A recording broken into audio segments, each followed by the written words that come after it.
সব দলকে নিয়ে হযরত মুহাম্মদ সাল্লাল্লাহু আলাইহি সাল্লামের দেখানো পথ অনুসারে আমরা রাষ্ট্র পরিচালনা করব। এই দেশে ইসলামকে বিএনপির যে নেতাকর্মী আছে তাদের থেকে কে বেশি ধারণ করে?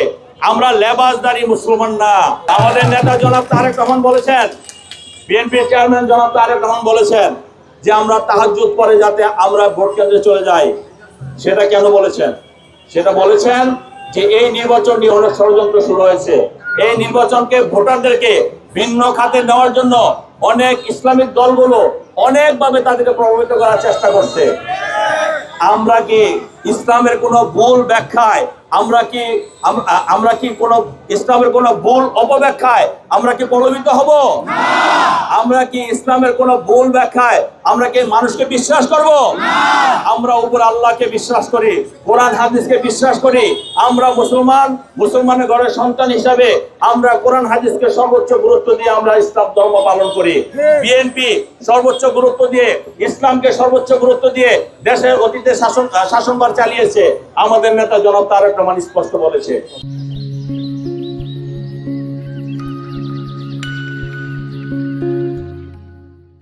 বিএনপি যদি ক্ষমতায় আসে সব দলকে নিয়ে হযরত মুহাম্মদ সাল্লাল্লাহু আলাইহি সাল্লামের দেখানো পথ অনুসারে আমরা রাষ্ট্র পরিচালনা করব। বলেছে না?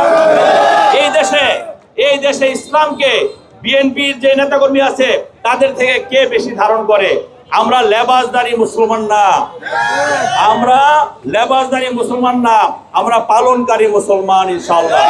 হয়তো আমার পরনে আজকে আপনারা দেখতেছেন এটা গেঞ্জি আছে, তার মানে এই না আমি যদি পাঞ্জাবি পরতাম তাহলে আমি নামাজ পড়তাম, গেঞ্জি পরে আমি নামাজ পড়তে পারবো না, এরকম কিছু না। কিন্তু কাজে আমরা বলতে চাই, এই দেশে বিএনপি যখন ক্ষমতায় ছিল প্রতিটা সময় আলেম ওলামাদেরকে যেভাবে গুরুত্ব দেওয়া হয়েছে, আলেম ওলামাদেরকে যেভাবে সম্মানিত করা হয়েছে, এই 50 বছরে কখনো সেই কাজগুলো করা হয়নি।